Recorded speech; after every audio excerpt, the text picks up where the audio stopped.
In this video, I'm going to show you 16 different ways of anticipating a trend reversal. A whole course can be made for each one of these methods, so keep in mind that I'm only going to give you the highlights of each method or technique. Without further ado, let's begin. The first way of anticipating a trend reversal is by looking at psychoanalysis. Psychoanalysis is not a very widely known method, but it can be very powerful when applied correctly and when combined with other tools. Before we understand how cycles are used to anticipate a trend reversal, we need a few basic ideas. Think of a cycle as a wave that oscillates up and down like you can see in this image. The cycle amplitude is the height of this wave. The amplitude from a trough to a peak is called upcycle amplitude, and the amplitude from a peak to a trough is called downcycle amplitude. The cycle length is the distance between two peaks or the distance between two troughs. We can analyze the highs and lows in the price chart with these elements in mind. For example, in an uptrend, the upcycle amplitude is generally larger than the downcycle amplitude. That's why a price progresses to the upside. The net change in each cycle amplitude is positive. Notice also that in this image, cycle lengths are equal, meaning that the horizontal space between peaks or between troughs is the same. In a downtrend, the downcycle amplitude is larger than the upcycle amplitude, creating a negative net change. That's why price progresses to the downside. In this example, the cycle lengths are also equal for simplicity's sake. In terms of cycle amplitude, there are three possible types of price action: neutral, converging, and diverging. These names come from the relationship between highs and lows. In this image, you can see an example of neutral price action, which means a constant cycle amplitude. The highs and lows are parallel. This means that the trend is balanced and therefore sustainable. In this next image, you can see an example of converging price action, meaning that highs and lows are approaching each other by a gradual decrease in cycle amplitude. There is a decrease in volatility, which means that there is a decrease in trend power. In this next image, you can see divergent price action, meaning that highs and lows are getting apart from each other. This means an increase in volatility and the fact that the trend is getting stronger. This is a sign of trend continuation. The same exact logic applies for a downtrend, of course.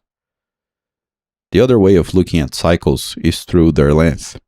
As a general guideline, a gradual decrease in cycle length is a sign of trend weakness.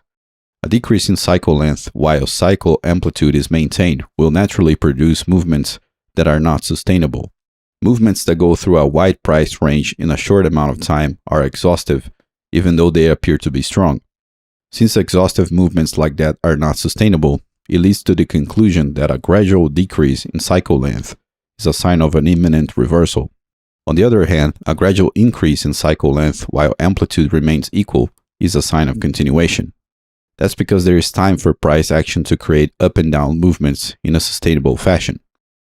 In terms of cycle analysis, there are two signs to look for when scanning for a power decrease in the trend, which means the possibility of a trend reversal.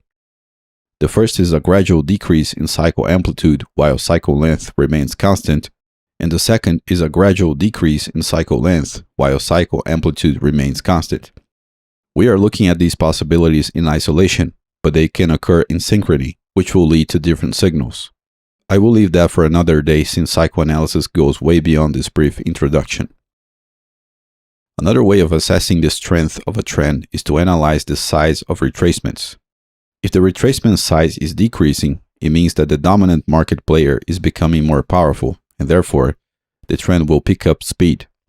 If the size of retracements increases, it means that the dominant market player is becoming less powerful, and therefore the trend will slow down. In this illustration, you can see how the overall trend seems to slow down as progressively larger retracements appear.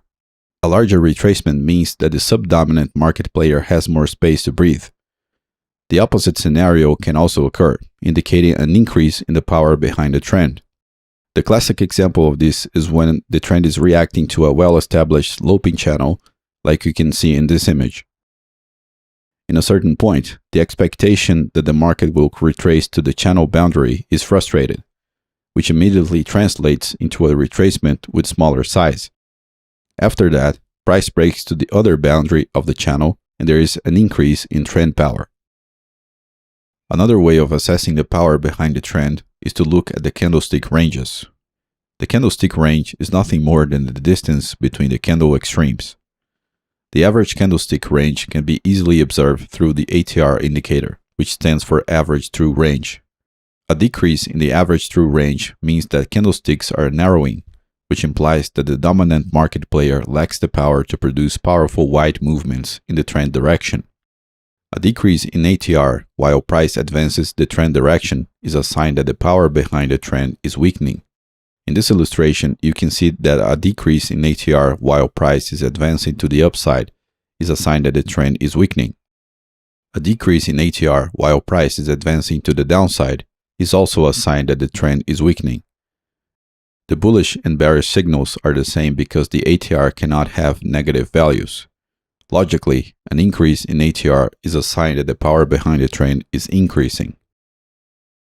One subtle way of assessing the sustainability of a trend is to analyze something called price persistence, which is the quality of price action. The property that makes price action sustainable is when candlesticks have approximately equal medium ranges. Whenever price decreases or increases candle range too much, price action ceases to be sustainable, or in terms of price persistence, it ceases to be high-quality price action. Candle ranges that are too narrow produce things like inside candles, which are often present at reversals. And candle ranges that are too wide produce things like exhaustion candles, which are also present at reversals. In other words, the continuity of a price movement relies on candlestick ranges not being too narrow nor too wide, relatively speaking. Take a look at this illustration. This is an example of sustainable price action. All candles display roughly the same medium range. This means that a movement like this can continue for a long time because price is balanced. In this next illustration, you can see one of the examples of unsustainable price action because candle ranges begin to narrow as price advances. This is what we talked about previously. In a situation like this, you would see the ATR indicator dropping. The other example of unsustainable price action is when candle ranges begin to widen, as you can see in this other illustration. Price cannot continue creating progressively wider candles like this, so this is an exhaustive movement that eventually leads to a reversal. Either narrowing or widening candle ranges will produce a reversal. The only possible way for price to continue in one direction for a long time is when there are medium ranges. The candle stochastic is simply where the closing price dwells in relationship to the candle range. Generally speaking, if candlesticks are closing on their upper range, it means that there is more bullish pressure than bearish pressure, and if candlesticks are closing more on their lower range, there is more bearish pressure than bullish pressure. In other words, candles closing more on their lower range on a bullish trend is a sign that the trend is weakening. Candles closing more on their upper range on a bearish trend is a sign that the trend is weakening as well. In this illustration, you can see that the candle range remains constant, but the candle stochastic changes over time. In an upward price movement, the decrease in candle stochastic means the selling pressure is beginning to appear. This relates into more prominent upper shadows. In a downward price movement, the increase in candle stochastic means that buying pressure is beginning to appear. This translates into more prominent lower shadows. Notice how this naturally gives rise to the famous hammer and inverted hammer candlestick patterns, which often appear at price reversals. We can also look at what's called the candle body to range ratio, which is simply the ratio between the candle body and the candle range. Let's take a moment to think about what this means. A candlestick with a wide range and a wide body, which naturally produces small shadows, is a sign of certainty for the most part. A candlestick with a small body in relation to its range, which naturally produces large shadows, is a sign of indecision. Buyers and sellers are fighting, but there is no clear bias in the candle body. The natural conclusion here is that a lower body to range ratio means that the price movement is weakening. In this illustration, you can see how the decrease in body to range ratio transitions the price movement from certainty to uncertainty, especially when the candle stochastic remains centered. Notice also how this combination of decrease in candle-to-body ratio and centered candle stochastic naturally gives rise to the spinning top and spinning bottom candlestick patterns, which generally mean indecision. It's always interesting to observe the body-to-range ratio in combination with the candle stochastic, as these two things will provide complementary perspectives on price action. We can observe the power behind a trend by seeing its overall angle. Trends can rise at a steady angle, usually when there is the element of price persistence or sustainable price action that was previously discussed. They can start to accelerate or they can start to decelerate. The trend acceleration means that the trend is getting stronger, but it also means that this acceleration is inevitably leading to an exhaustion due to the unsustainability of price movements with too much volatility in a short period of time. The deceleration angle means that the trend is losing power and a reversal might take place. In this image, we see an example of sustainable price action where the overall trend angle is steady. It doesn't accelerate nor decelerate. In this illustration, we can see the overall trend angle getting less steep, which suggests a deceleration in the trend or a power decrease, which tends to lead to a reversal. In this next image, we see the overall trend angle getting steeper, which suggests an acceleration in the trend or a rise in power. This leads to an unsustainable exhaustive price movement, which itself tends to lead to a reversal. In technical analysis, one major way of establishing the likelihood of a reversal is price proximity to a strong barrier. It's not uncommon to see a major price reversal happening at a strong barrier. The greater the strength of this barrier, which can be assessed in many ways, the greater the possibility that price will reverse at it. The key here, of course, is investigating how strong the barrier really is. You must pay attention to things like how many times this barrier has been tested in the past, the relevance of the barrier origin, and how price reacts to this barrier when it reaches it. These three elements must give you a good idea of whether the price barrier is strong enough. Keep in mind that there are many different types of price barriers. Some of them are obvious, like support and resistance lines, and some of them are not obvious at all, like frequency lines and different types of sloped lines. Price can travel the same distance in different ways. This relates to the depth of trend oscillations. With a high oscillatory component or with a low oscillatory component along the way. When there is a high oscillatory component in a trend, it tends to be more reliable because there is profit taking in the retracements and price has time to breathe, so to speak. When price movements occur too rapidly with a low oscillatory component, there's not much time for profit taking, so the movements tend to be unsustainable. This is a little counterintuitive because powerful price movements in one direction give the impression that the market will continue rising, but these powerful price movements are not sustainable in most cases. Another interesting way of seeing beyond what candlesticks show on the surface is through volume spread analysis. If you don't know how that works, I have a free course about it here on the channel, which you can check out in the video card or video description. There are 4 classic patterns in VSA. 3 of them suggest a trend reversal and 1 suggests a trend continuation. This yields the best results when price is encountering a strong barrier. A low volume wide range candle stopping at a strong barrier suggests that shallow supply or demand has been consumed throughout the course of the candle, and price has now encountered a deeper liquidity pool, supposedly at the strong barrier. This indicates a possible reversal. A high volume wide range candle suggests that the dominant market player has power, so the trend is likely to continue and there is a greater chance that price will break through even a strong barrier. The other 2 reversal patterns of VSA are related to narrow range candles. Rather ambiguously, both high and low volume narrow range candles suggest a reversal at a strong barrier, but for different reasons. A low volume narrow range candle means that there is not much interest in the current side of the market, so the other market player can enter the scene with more ease. A high volume narrow range candle means that the dominant market player is aggressively attacking and the side being attacked is successfully defending the attack, creating a high action in a narrow price range. If this happens at a strong barrier, there is an indication that a reversal might take place. Velocity and volume divergence are among the most reliable trading techniques out there. A lot of traders call velocity momentum, but true market momentum is the combination of velocity and volume. I will leave that for another video since this topic deserves special attention. Velocity is nothing more than the rate of change. Indicators like the RSI, for example, measure the rate of change of price given a fixed window of calculation, usually called period.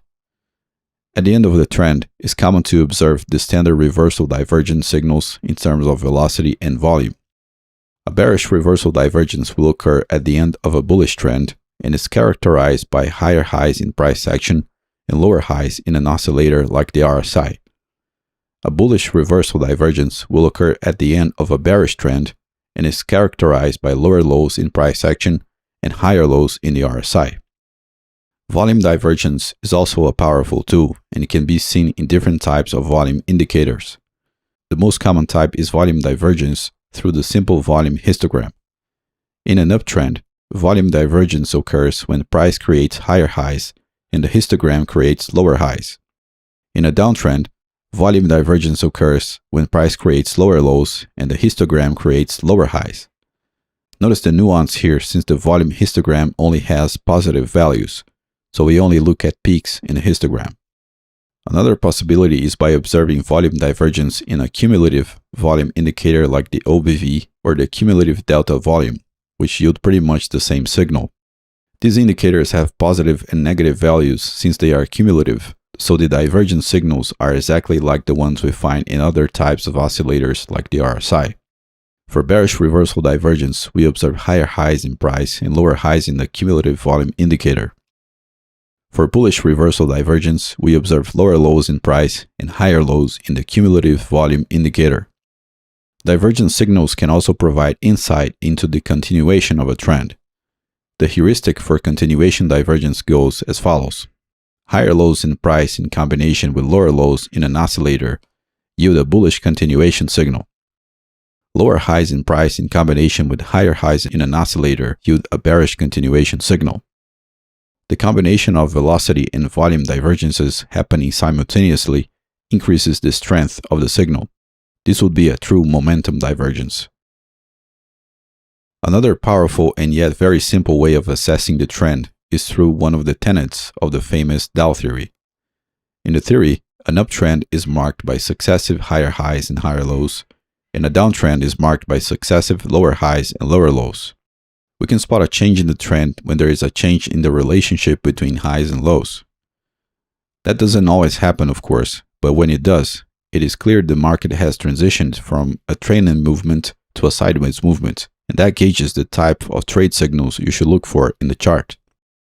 In this illustration, we can observe the transition from an uptrend to a sideways market just by observing this relationship between highs and lows. In the trendy part of the movement, price is creating higher highs and higher lows. As soon as price starts to create flat highs and flat lows, we have a sideways market, which might lead to a reversal, but it also might lead to a continuation in certain cases. In this other illustration, we can see the same pattern in a downtrend.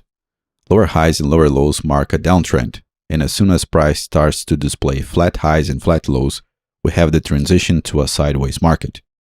Once again, the point here is that this can be an indication that there is going to be a greater reversal. The important thing is to keep an eye in this relationship between market extremes. Another very famous methodology that deals with market phases and therefore market trends is the iconic Elliott wave theory. According to the theory, the market moves in patterns of 5 and 3 waves that repeat across different scales. If you can spot a trend with 5 clear waves, there is a higher chance that this trend might be near its end, or at least near a greater retracement. The Elliott wave theory is very famous, so it's one of those things subjected to the self-fulfilling prophecy effect that we can find in certain technical tools. That means that even if the Elliott wave method doesn't make scientific sense, the fact that there are tens of thousands of traders believing and acting as if these rules were true make them work to some degree, and that might be enough to help nudge price into a reversal. Since we are talking about assessing the power behind a trend, you want to observe the completion of 5 or 3 clear waves in the chart. When that happens at a strong barrier, for example, there is a slightly higher chance that the market will reverse with more power, because beyond the traders looking at the strong barrier, we will also have the help from the traders looking at the basic Elliott wave patterns. If you wish to learn more about Elliott wave theory, I have a free course here in the channel that you can check out in the card or the video description. The Wyckoff trading methodology, which you can learn in depth for free here in the channel, in the card or the link in the video description as well, is part of the big three of market phase analysis along with Dow and Elliott. Wyckoff points to manipulative patterns that happen at the very beginning or end of a trend depending on your perspective. This manipulative maneuver is created by larger traders that have enough capital power to nudge price in certain places and enough power to absorb supply or demand in certain places to steer price action in their desired direction. The movement at the end of a downtrend is called spring, and the movement at the end of an uptrend is called upthrust after distribution. If you can spot the signs of an upthrust after distribution or a spring, you will have an advantage over the traders who cannot see it. Spotting these events in combination with other tools might give you a real-time insight about the end of a trend. There are many details in the Wyckoff method in the same way that there are many rules in the Elliott wave theory. I can briefly give you the general gist of the manipulation patterns in this video though. In the spring pattern, price produces lower highs and lower lows, eventually losing strength and transitioning to a sideways market, meaning flat highs and flat lows.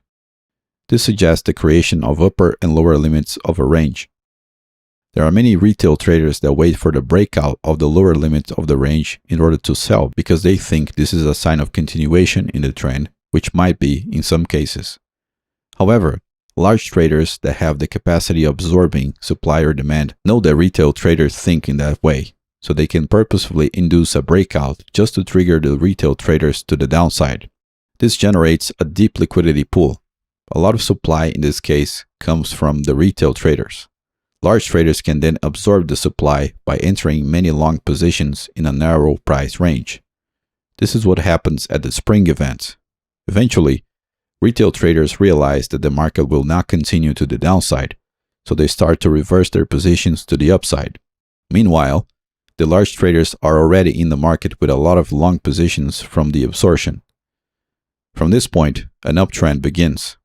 Notice that under the Wyckoff method, the large traders, which are also called well-informed traders, are always one step ahead of the retail traders, which are also called uninformed traders. In the upthrust after distribution pattern, we have the exact same paradigm, but upside down. Price produces higher highs and higher lows, eventually losing strength and transitioning to a sideways market, meaning flat highs and flat lows. This suggests the creation of upper and lower limits of a range. There are many retail traders that wait for the breakout of the upper limit of the range in order to buy because they think this is a sign of continuation in the trend, which might be in some cases. However, large traders that have the capacity of absorbing supply or demand know that retail traders think in that way, so they can purposefully induce a breakout just to trigger the retail traders to the upside. This generates a deep liquidity pool. A lot of demand in this case comes from the retail traders. Large traders can then absorb this demand by entering many short positions in a narrow price range. This is what happens in the upthrust after distribution event. Eventually, retail traders realize that the market will not continue to the upside, so they start to reverse their positions to the downside. Meanwhile, large traders are already in the market with a lot of short positions. From this point, a downtrend begins. Chart patterns receive a lot of hate sometimes due to their impressive ability of yielding late signals. However, certain chart patterns can help confirm the end of a trend with a little more clarity. For instance, seeing a double top or bottom or a triple top or bottom at the end of a larger price movement is never a bad thing. These two patterns can be used more accurately, unlike the head and shoulders or inverted head and shoulders, for example, which only have their signals confirmed when the significant reversal has already taken place. If you think about it for a moment, the appearance of a double or triple top or bottom after a strong trend matches the idea found in Dow theory. Double or triple tops or bottoms mean that highs and lows have stopped progressing in trending motion. The simple chart patterns just give another perspective in this case. You can check out a complete chart patterns course here in the channel for free as well. Along the lines of chart patterns, we also have harmonic patterns, which are a little more challenging to see for the beginner, but they can yield interesting results. Harmonic patterns take simple high and low patterns and provide a sort of roadmap for their occurrence. According to the theory, the reversals tend to be more likely when sequential market extremes respect certain vertical ratios. Certain harmonic patterns tend to occur more in the continuation of a trend, and certain harmonic patterns tend to occur more at reversals. For example, the alt bat, the butterfly, the crab, the deep crab, the shark, the AB equals CD, and the three drives can all yield interesting results at the end of a trend. Other harmonic patterns yield interesting results in terms of trend continuation. That's the case with the bat, the Gartley, the cipher, and the 5-0 patterns. I have a free harmonic patterns course here on the channel as well, in case you are interested in learning about such patterns in greater detail. The goal of this video is to show you that there are many different and valid ways to anticipate a trend reversal. Perhaps most importantly, you should understand that the best results will occur when you combine these methods together. That's because the father of all principles in technical analysis is the principle of integration. Integration is when we combine different techniques together and act at their intersection. Instead of trying to master just one of these methods, you should aim to become reasonably good in all of them, to the point where you can see and trade their intersections. That's the ideal scenario for the technical trader. That's it for this video. If you enjoyed the work I do here in this channel, please help support it by clicking the like button, subscribing to the channel, activating the notifications button, sharing the video, and leaving your feedback below in the comment section. If you wish to learn how to trade using the best techniques available, check out my premium courses in the video description. If you made it this far in the video, thank you very much for watching, and I hope to see you in the next videos. Take care.